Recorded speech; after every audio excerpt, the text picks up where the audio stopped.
والصلاة والسلام على سيد الأنبياء والمرسلين وخاتم النبيين سيدنا محمد وآله وصحبه أجمعين ومن تبعهم بإحسان ودعا بدعوتهم إلى يوم الدين. أما بعد، عن أبي هريرة رضي الله عنه قال قال رسول الله صلى الله عليه وسلم: من يأخذ عني هذه الكلمات فيعمل بهن أو يعلم من يعمل بهن. قال أبو هريرة: قلت أنا يا رسول الله. فأخذ بيدي فعد خمسا: اتق المحارم تكن عبد الناس، وارضى بما قسم الله لك تكن أغنى الناس، وأحسن إلى جارك تكن مؤمنا، وأحب للناس ما تحب لنفسك تكن مسلما، ولا تفسد الضحك فإن كثرة الضحك تميت القلب، أو كما قال عليه الصلاة والسلام. رواه الترمذی. محترم بزرگوں، دوستوں اور دینی بھائیوں، ابھی میں نے آپ حضرات کے سامنے ترمذی شریف کی ایک حدیث پڑھی ہے. اس حدیث کے راوی حضرت ابو ہریرہ رضی اللہ عنہ فرماتے ہیں کہ ایک مرتبہ رسول اللہ صلی اللہ علیہ وسلم نے ارشاد فرمایا کہ کون ہے جو مجھ سے باتیں سیکھ لے، یہ باتیں لے لے، پھر وہ خود اس پر عمل کرے یا اس کو سکھا دے جو اس پر عمل کریں. میں نے کہا یا رسول اللہ میں تیار ہوا، مجھے سکھا دیجئے. تو آپ نے میرا ہاتھ پکڑا اور 5 باتیں ارشاد فرمائی. سب سے پہلی بات آپ نے ارشاد فرمائی: اتق المحارم تکن عبد الناس، کہ تم حرام سے بچ جاؤ، تم حرام سے بچ جاؤ، سب سے بڑے عبادت گزار بن جاؤ گے. گزشتہ جو 2 جمعے سے حرام کے تعلق سے بہت ساری باتیں آئیں. تو پہلی بات جو آپ نے ارشاد فرمائی کہ حرام سے بچ جاؤ، سب سے بڑے عبادت گزار بن جاؤ گے، عابد بن جاؤ گے. تو اس پر بات ہو چکی ہے اور بہت باتیں آپ کے سامنے آ چکی ہیں. دوسری بات آپ نے ارشاد فرمائی: وَارْضَ بِمَا قَسَمَ اللَّهُ لَكَ تَكُنْ أَغْنَى النَّاسِ. اللہ نے تمہارے مقدر میں جو لکھ دیا ہے اس پر راضی ہو جاؤ، اپنے قسمت پر راضی ہو جاؤ. جو اللہ نے تمہارے مقدر میں لکھ دیا ہے اس پر قانع ہو جاؤ، اس پر راضی ہو جاؤ، تم سب سے بڑے مالدار بن جاؤ گے. یعنی بے نیازی کی صفت کہ کسی کے سامنے آدمی ہاتھ نہ پھیلائے، کسی کی طرف آدمی للچائی ہوئی نگاہ نہ ڈالے. آپ نے فرمایا: خیر الغنی غنی النفس، سب سے بہترین مالداری دل کی مالداری ہوتی ہے. آدمی مطمئن ہو، آدمی خوش ہو کہ اللہ نے جس حال میں ہمیں رکھا ہے، اللہ نے جس حال میں ہمیں رکھا ہے اس پر راضی ہیں، اس پر خوش ہیں. وَمَا رَبُّكَ بِظَلَّامٍ لِلْعَبِيدِ،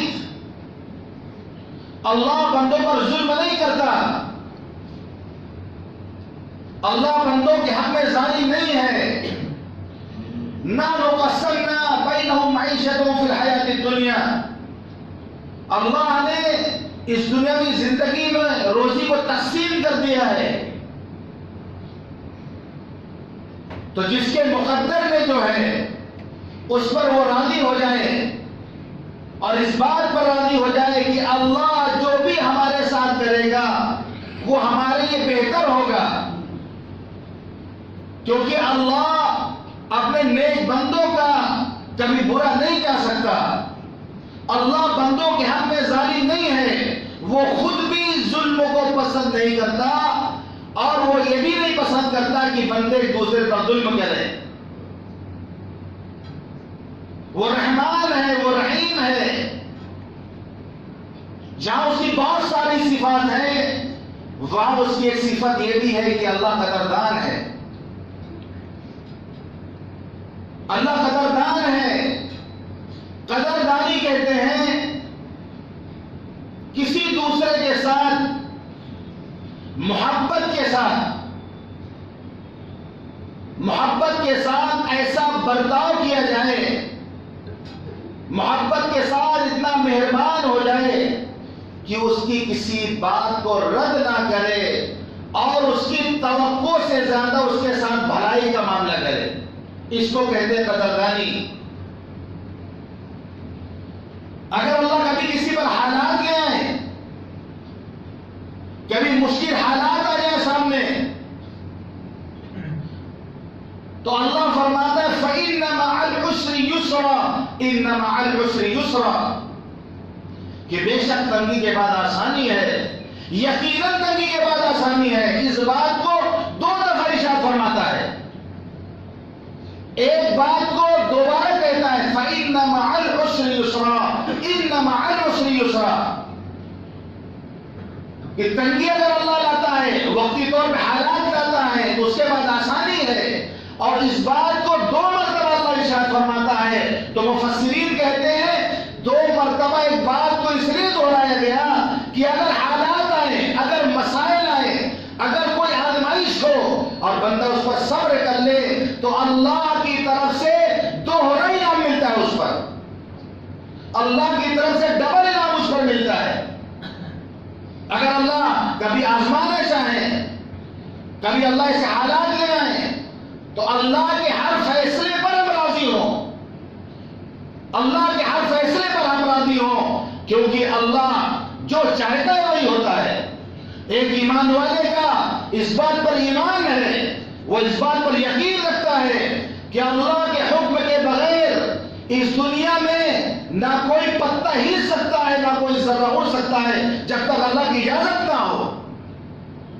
اللہ ہر چیز کو اپنے احاطے میں لیے ہوئے ہیں۔ قُلِ اللَّهُمَّ مَالِكَ الْمُلْكِ تُؤْتِي الْمُلْكَ مَن تَشَاءُ وَتَنزِعُ الْمُلْكَ مِمَّن تَشَاءُ وَتُعِزُّ مَن تَشَاءُ وَتُذِلُّ مَن تَشَاءُ بِيَدِكَ الْخَيْرُ إِنَّكَ عَلَى كُلِّ شَيْءٍ قَدِيرٌ۔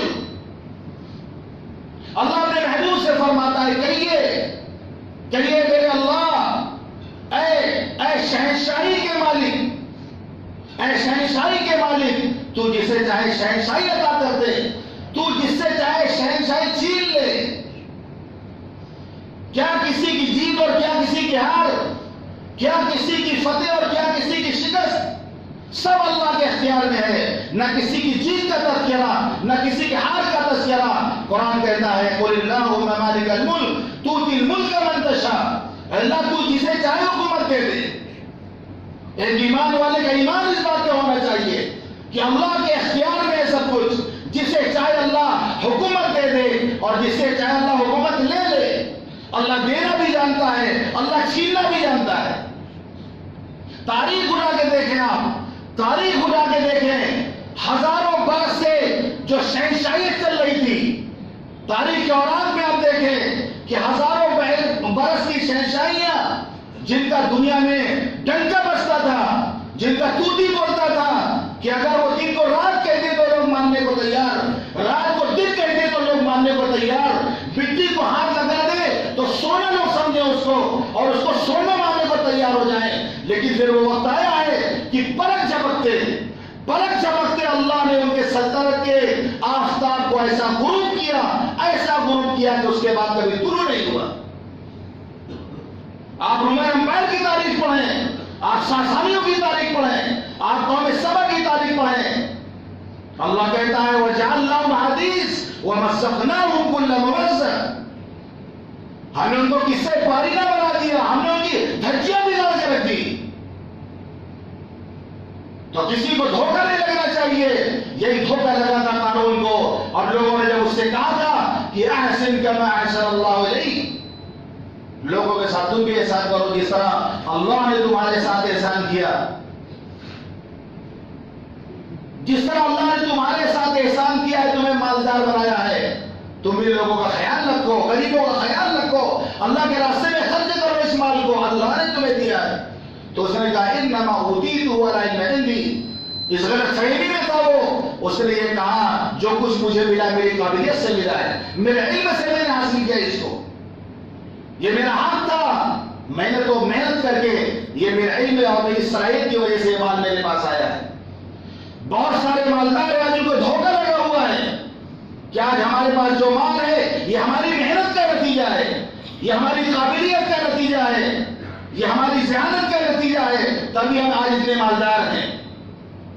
یہی دھوکہ قارون کو لگا تھا اور اترایا تھا، اپنے دولت پر اترایا تھا. تو اللہ نے فخسفنا بھی وبدار الارض، اللہ نے اس کے خزانے سمیت اس کو زمین میں دھسا کے دکھایا. یہی دھوکہ حکومت کا لگا تھا فرعون کو بھی، کہ اس نے کہا تھا انا ربکم الاعلی، کہ میں تمہارا سب سے بڑا رب ہوں.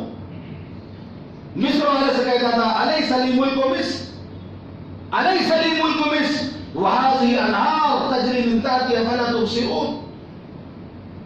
یہ دیکھو مصر کی حکومت میرے پاس ہے، میں مصر میں حکومت کرتا ہوں، مصر جیسا ملک میرے زیر اقتدار ہے. یہ نہریں دیکھو میرے نیچے سے بہتی ہیں، نہریں میرے نیچے سے بہتی ہیں. جس پانی پر جس ملک پر اور جس پانی پر وہ فخر کر رہا تھا، اللہ نے اسی پانی میں ڈبو اس کو مارا ہے. میں تاریخ کا طالب علم ہوں، تاریخ کے اوراق میں بڑی بڑی حکومتوں کو میں نے بدلتے ہوئے دیکھا ہے، تاریخ کے اوراق میں بڑی بڑی سلطنتوں کو برباد ہوتے ہوئے دیکھا ہے. کس کی حکومت رہی ہے جو کسی کی حکومت رہے گی، کس کی طاقت رہی ہے جو کسی کی طاقت رہے گی، کس کی دولت رہی ہے جو کسی کی دولت رہے گی، کس کی جوانی رہی ہے جو کسی کی جوانی رہے گی، کس کا جادو سر چڑھ کے بولا ہے جو کسی کا جادو سر چڑھ کے بولے گا. جو آیا ہے وہ جائے گا، جو زندہ ہے وہ مرے گا. ہم اپنے اوقات کو پہچانے، ہم اپنے پیدا کرنے والے کو، اپنے اللہ کو پہچانے. آج بھی اللہ اپنی پوری طاقت کے ساتھ، پوری قوت کے ساتھ، پورے فیصلے کے ساتھ آج بھی اللہ موجود ہے. اللہ کی طاقت ہمیشہ کمزوروں کے ساتھ ہوتی ہے. اللہ ہمیشہ صبر کرنے والوں کے ساتھ ہوتا ہے. ان اللہ مع الذین اتقوا، اللہ تقوی اختیار کرنے والوں کے ساتھ ہوتا ہے. جس مقصد کے لیے روزہ رکھایا جا رہا ہے، جس مقصد کے لیے رمضان آیا ہے کہ ہمارے اندر تقوی ہے، جب مسلمانوں میں صفت پیدا ہوگی، جب تقوی آئے گا، اللہ فرماتا ہے ان اللہ مع الذین اتقوا والذین هم محسنون. اللہ متقیوں کے ساتھ ہے، اللہ احسان کرنے والوں کے ساتھ ہے. ان اللہ مع الصابرین، اللہ صبر کرنے والوں کے ساتھ ہے. روزے کے بارے میں کہا گیا وہ شہر الصبر، یہ صبر کا مہینہ ہے، صبر و برداشت کرنے کا مہینہ ہے. اللہ صبر کرنے والوں کے ساتھ ہوتا ہے. اللہ مظلوموں کے ساتھ ہوتا ہے، جس پر ظلم کیا جاتا ہے اللہ اس کے ساتھ ہوتا ہے. کیا حدیث میں آتا ہے 3 لوگوں کی دعائیں رد نہیں ہوتی، 3 لوگوں کی دعائیں رد نہیں ہوتی، وہ سیدھے آسمان تک پہنچتی ہیں. نمبر 1 روزے دار، الصائم حتی یفطر، روزے دار کی دعا قبول ہوتی جب تک افطار نہ کر لے. وہ روزے کی حالت میں رہتا اللہ اس کی دعا کو قبول کرتا ہے. عادل بادشاہ ہو، انسان پسند حکمراں ہو، وہ جب دعا کرتا ہے اللہ اس کی دعا قبول کرتا ہے، اور مظلوم کی دعا کو اللہ قبول کرتا ہے. اسی لیے کہا کہ اتقی دعوت المظلوم فإنه ليس بينه وبين الله حجاب، کہ مظلوم کی بددعا سے بچو، مظلوم کی بددعا سے بچو، کہ مظلوم کی بددعا اور اللہ کے درمیان کوئی پردہ نہیں ہوتا، ڈائریکٹ عرش تک پہنچتی ہے. وہ ڈائریکٹ عرش تک پہنچتی ہے. مظلوم کوئی بھی ہو، کسی بھی مذہب کا ماننے والا ہو، کسی بھی دھرم کا ماننے والا ہو، یہ 3 دعائیں اللہ رد نہیں کرتا. تو اللہ با اختیار ہے، آج اگر کوئی یہ سوچے کہ ہم نے بہت محنت کی ہے یا ہمارے اندر بڑی صلاحیت ہے یا ہمارے اندر بڑی قابلیت ہے اس لیے یہ نعمتیں ہمیں مل رہی تو اس کو دھوکہ لگا ہوا ہے. قل اللہم مالک الملک تؤتی الملک من تشاء، اے شہنشاہی کے مالک تو جسے چاہے حکومت دے دے، جس سے چاہے حکومت چھین لے. وتعز من تشاء وتذل من تشاء، تو جسے چاہے عزت عطا کر دے، تو جسے چاہے ذلیل کر دے. ہر جگہ تشاء کا لفظ آیا ہے، جو چاہے اللہ جو چاہے، اللہ جو چاہے. بار بار یہی لفظ آ رہا بار بار یہ بتانے کے لیے کہ ساری دنیا مل کر کے کچھ کرنا چاہے نہیں کر سکتی، اللہ کرنا چاہے گا تبھی وہ کام ہوگا. پوری دنیا مل کر زور لگا دے کسی چیز پر، وہ کام ہو نہیں سکتا جب تک اللہ نہ چاہے. وما تشاءون الا ان شاء اللہ، تمہارے چاہنے سے نہیں ہوگا، اللہ جو چاہے گا وہ ہوگا. ما شاء اللہ کان وما لم یشاء لم یکن، اللہ جو چاہتا ہے وہ ہوتا ہے، اللہ جو نہیں چاہتا نہیں ہوتا. وتعز من تشاء وتذل من تشاء بیدک الخیر، ساری بھلائیاں اسی کے ہاتھ میں ہے. یہ نہیں کہ 100-200 بھلائیاں، 1000-1,00,000 بھلائیاں، یعنی خیر کی پوری جنس. بیدک الخیر، خیر کی پوری جنس اسی کے قبضے میں ہے، ساری بھلائیاں اسی کے پاس ہیں. تولج اللیل فی النہار وتولج النہار فی اللیل، اے اللہ تو دن کو رات میں داخل کرتا ہے، رات کو دن میں داخل کرتا ہے. روزانہ یہ ہوتا ہے، اپنی آنکھوں سے دیکھتے ہیں، روزانہ یہ تبدیلی ہوتی ہے، یہ بدلاؤ ہوتا ہے.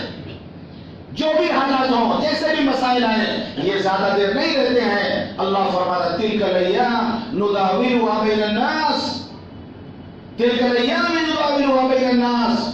ہم دنوں کو الٹتے پلٹتے رہتے ہیں، کبھی کسی کو کرسی پر بٹھاتے ہیں، کسی کو اتارتے ہیں. بلڈنگ والے کو منٹوں میں فٹ پاتھ پہ لا کے کھڑا کر دیتے ہیں اور فٹ پاتھ پہ بیٹھے ہوئے کو محلوں میں پہنچا دیتے ہیں. اللہ دنوں کو الٹتا پلٹتا رہتا ہے،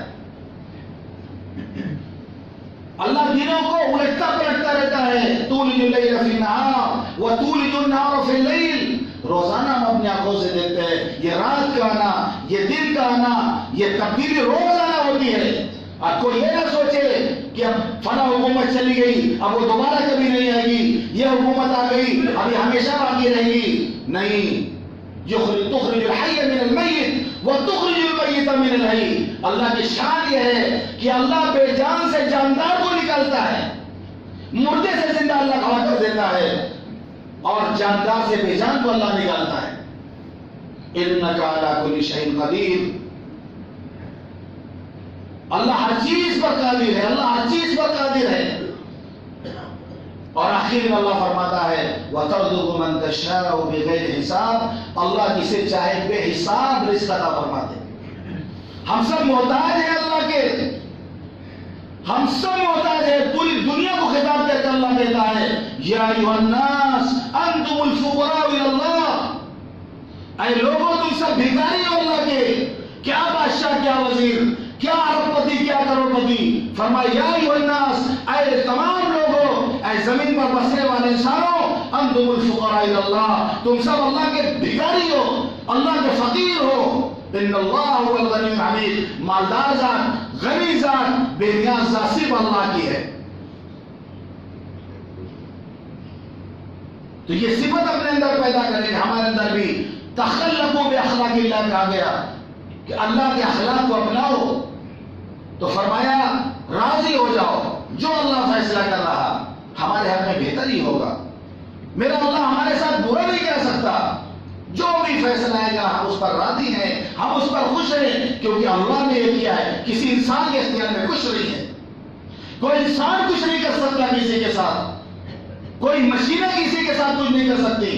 یہ سب اللہ کرتا ہے، سب کچھ اللہ کے اختیار میں ہے. تو وَرْضَ بِمَا قَسَمَ اللَّهُ لَكَ تَكُنْ أَغْنَى النَّاسِ، راضی ہو جاؤ جو اللہ نے تمہارے مقدر میں لکھا ہے اس پر مطمئن ہو جاؤ، تم سب سے بڑے مالدار ہو جاؤ. یہ لالچ کی زبان جو ہماری ہر وقت لٹکی ہوئی ہوتی ہے، جیسے کتے کی زبان ہر وقت لٹکی ہوئی ہوتی ہے، ایسی ہمارے اندر لالچ، حرص، طمع، اس کی زبان ہر وقت لٹکی ہوئی ہوتی ہے. کہاں سے کیا مل جائے ہر جگہ للچائی ہوئی نگاہ ڈالتے ہیں. فرمایا خیر الغنی غنی النفس، سب سے بہترین مالداری دل کی مالداری ہے. جو اللہ والے ہوتے ہیں ان کو یہ صفت ملتی ہے، مجاہدہ کرتے ہیں، محنت کرتے ہیں، اللہ یہ صفت ان کو عطا فرماتا ہے کہ کسی کے سامنے ہاتھ نہیں پھیلاتے، وہ کسی کے دست نگر نہیں بنتے۔ ہمارے رائے بریلی کے ایک بزرگ تھے، مشہور جگہ ہے جہاں حضرت مولانا علی ندوی رحمۃ اللہ علیہ تکیہ کہلاتا ہے، رائے بریلی میں تکیہ کلا، اور زید رحمۃ اللہ علیہ زمانے بزرگ تھے وہاں پر، شاہ عالم اللہ رحمۃ اللہ علیہ بہت بڑے بزرگ تھے، گولر کھا کے ندی کا پانی پی کر فاقہ کر کے مجاہدہ کرتے تھے، وہاں اللہ اللہ کیا کرتے تھے۔ جب اورنگزیب کو پتہ چلا تو ان کے نام جاگیر لکھا، جاگیر ادا کرنے کے لیے اپنا قاصد باقاعدہ دلی سے بھیجا۔ اب وہ کاغذات لے کے پہنچتا ہے وہاں رائے بریلی، اب جاگیر کے مالک ہو جائیں گے حضرت تو انکم ہوگی، اس سے آسانی سے خرچہ چلے گا۔ جب حضرت کی خدمت میں لے جا کے گئے وہ تو حضرت نے کہا کہ قبول نہیں کیا، قبول نہیں کیا۔ وہ بھی بہت سمجھدار تھا، قاصد بہت سمجھدار تھا، اس نے کہا کہ حضرت اللہ اللہ کرتے رہتے، مسجد میں رہتے ہیں، گھر میں کیا پکڑا نہیں پکڑا ان کو اتنا پریشانی ہوتی نہیں، عورتوں کو زیادہ ٹینشن ہوتا ہے، کیا پکنا ہے کیا نہیں پکنا، راشن کتنا ہے، گھر کا خرچہ کیسے چلتا ہے، عورتوں کو زیادہ معلوم ہے۔ وہ چلے گئے گھر، دروازہ کھٹکھٹایا، حضرت کی اہلیہ اندر تھی۔ اس نے سوچا کہ جب حضرت نے قبول نہیں کیا، بیگم تو قبول کر ہی لے گی، عورتیں تھوڑے اس معاملے میں ڈھیلی ہوتی ہیں، عورتیں تھوڑے اس معاملے میں ڈھیلی ہوتی ہیں، جلدی وہ مان جائیں گی۔ بتایا اس نے کہ میں قاصد ہوں، اورنگزیب نے بھیجا ہے، جاگیر دے کے بھیجا ہے، آپ اس کو قبول کر لیں۔ قربان جب اس عورت نے جو جواب دیا، اور ایک عورت کو سننا چاہیے، باہر کا مائک چل رہا ہو، عورتیں سنیں گی نہیں، جن کے میاں یا بیٹے آئے ہیں وہ ضرور اس بات کو جا کے بتائیں گے۔ جو جواب دیا اس اللہ کی بندی نے کہ اورنگزیب سے کہہ دینا میرا نان و نفقہ بادشاہ کے ذمہ نہیں ہے، میرے شوہر کے ذمہ ہے۔ یہ بے نیازی کہ بادشاہ سے کہہ دینا میرا نان و نفقہ، میرا خرچہ بادشاہ کے ذمہ نہیں ہے، میرے شوہر کے ذمہ ہے۔ نہیں قبول کا ٹھکرا دیا اس جاگیر کو۔ یہ ہوتی بے نیازی کہ دولت قدموں میں اس وقت میں ٹھکرا دے، اور یہ بہت ہی دل گردے کی بات ہوتی ہے، کیونکہ مال ایسی چیز ہے کہ لوگ تو بک جا رہے ہیں آج، لوگ بک اوٹ اور نوٹ کے نام میں لوگ بکنے کو تیار ہیں آج۔ پیسے سے سب کچھ خریدا جا سکتا ہے، یہاں تک کہ لوگوں کا ایمان خریدا جا رہا ہے آج، ایمان کی بولیاں لگ رہی ہیں اور لوگ بک جانے کو تیار ہیں۔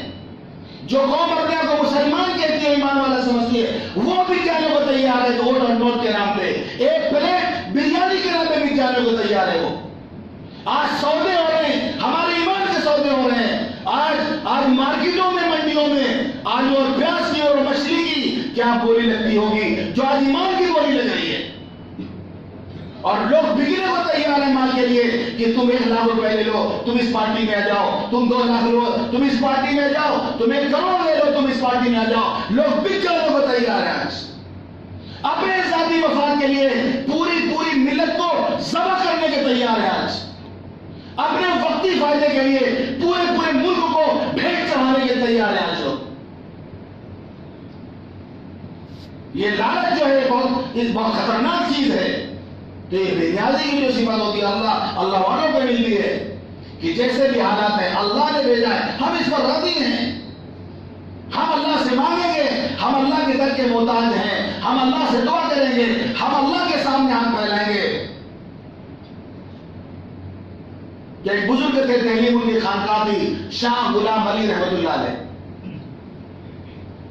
اب حضرت کی خانقاہ تھی، وہاں گزر بسر بہت مشکل سے ہوتا تھا۔ راجستھان میں جگہ ٹونک کا اس وقت کا جو والی تھا اس کا نام عامر الدولہ، وہ حضرت کا مرید تھا۔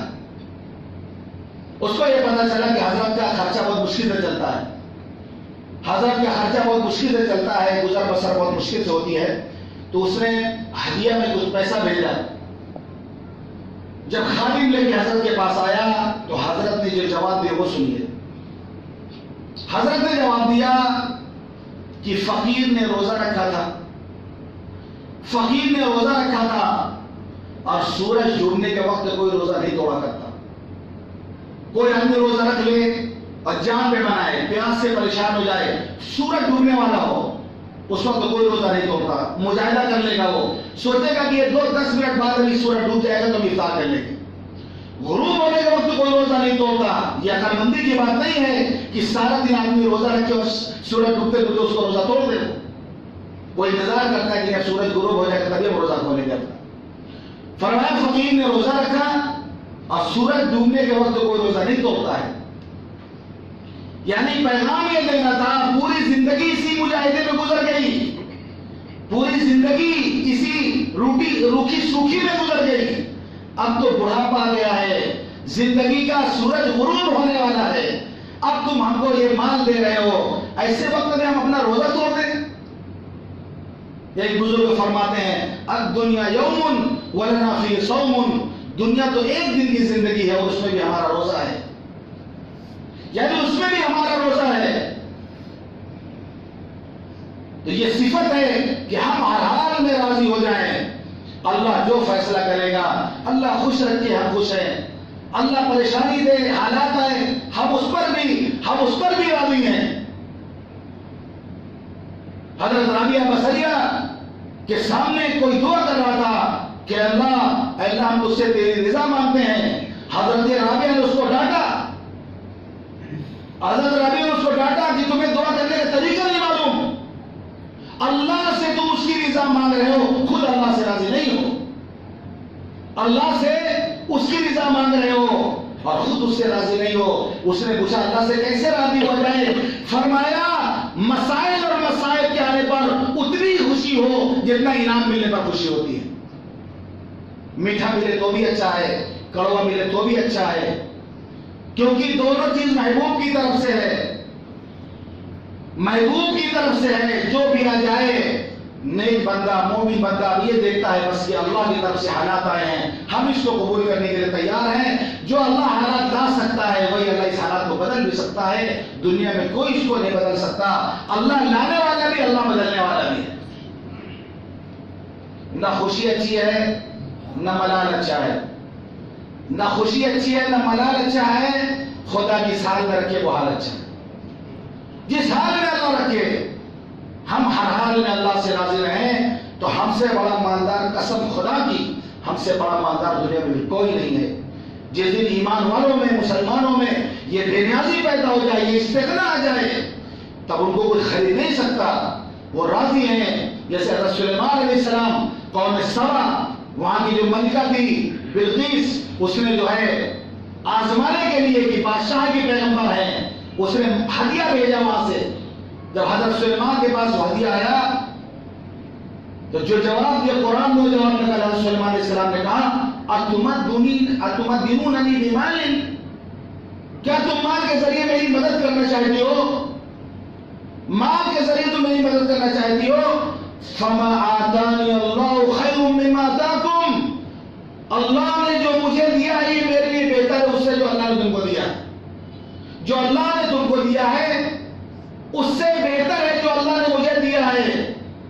وانتم بہدیۃکم تفرحون، تم خوش ہو اپنے ہدیے پر، مجھے تمہارا ہدیہ نہیں چاہیے. اللہ نے یہ جو جواب ہے فما آتانی اللہ خیر مما آتاکم، کاش یعنی ایمان والے کی زبان میں جملہ ہو، ہر ایک کی زبان میں جملہ ہو اور اہل علم کی زبان میں جملہ ہو. فما آتانی اللہ خیر مما آتاکم، اللہ نے جو ہمیں دیا ہے وہ زیادہ بہتر ہے اس سے جو اللہ نے تمہیں دیا ہے.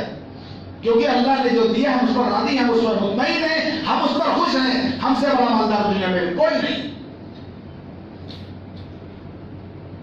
تو یہ بے نیازی کس میں؟ انبیاء کے ذریعہ دعوت کا کام. ہم امت سیاست نہیں ہے، امت دعوت ہیں. ہمارا کام ہے دعوت دینا. اللہ حالات بنائیں گے بھی اور بگاڑیں گے بھی. ہمیں تک ٹینشن ہی نہیں پڑ رہا ہو کیا رہا ہے. اللہ نے ہمیں اللہ نے امت دعوت بنایا ہے. اننا امت الحاضر و امت المستقبل قد كتب الله لنا الخلود والنصر لاننا اصحاب دعوت ورسالة نبوية. کہ ماضی بھی ہمارا، حال بھی ہمارا، مستقبل بھی ہمارا انشاءاللہ، کیونکہ ہم امت دعوت ہیں. کہیں پر ہم سے کوئی کمی ہو رہی ہے، کہیں پر ہم سے کوئی کوتاہی ہو رہی ہے، تبھی حالات ایسے پیدا ہو رہے ہیں۔